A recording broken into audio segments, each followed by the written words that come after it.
আপনি কি কখনো খেয়াল করেছেন, আপনি যাকে বিশ্বাস করেন সে ধীরে ধীরে আপনার মতো কথা বলে, আপনার মতো নড়ে, এমনকি আপনার শব্দও ব্যবহার করে?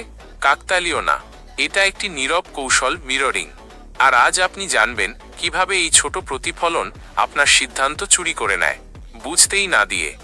মিররিং মানে হলো আপনার সামনে থাকা মানুষটি ইচ্ছাকৃতভাবে আপনার আচরণ, টোন, শব্দচয়ন বা শরীরী ভাষা নকল করা।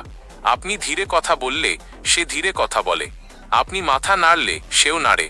মানুষের মস্তিষ্ক এটাকে নেয়, আমার মতো মানুষ, আর বিশ্বাস নিজে থেকেই তৈরি হয়। এই বিশ্বাসটাই পরবর্তী ফাঁদের দরজা। এখন আসে দ্বিতীয় ধাপ, ফুট ইন দ্য ডোর। এটা শুরু হয় একদম ছোট অনুরোধ দিয়ে। একটু সময় দেবেন? এটাতে রাজি তো? আপনি যখন ছোট হ্যাঁ বলেন, আপনার মস্তিষ্ক নিজেকে লেবেল দেয়, আমি সাহায্যকারী।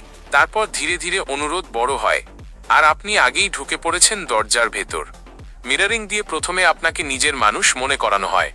ফুট ইন দ্য ডোর দিয়ে আপনাকে ছোট সম্মতিতে আটকে ফেলা হয়। এই দুইটা একসাথে কাজ করলে মানুষ বড় সিদ্ধান্ত নেয় আগের ছোট সিদ্ধান্তের দাস হয়ে। এটাই ডার্ক ফিজিক্স, বলপ্রয়োগ ছাড়াই নিয়ন্ত্রণ। এই কৌশল প্রয়োগ হয় বিক্রয়, রাজনীতি, সম্পর্ক, সব জায়গায়। কেউ আগে আপনার মতো হয়, তারপর আপনার কাছ থেকে চায়। আপনি ভাবেন আমি নিজেই চাইছি, কিন্তু আসলে চাওয়া শেখানো হয়েছে। যে মানুষ হঠাৎ খুব বেশি আপনার মতো হয়ে যাচ্ছে, আর খুব ছোট অনুরোধ দিয়ে শুরু করছে, সাবধান। দরজা খুলেছেন আপনি, কিন্তু ভেতরে ঢুকছে অন্য কেউ।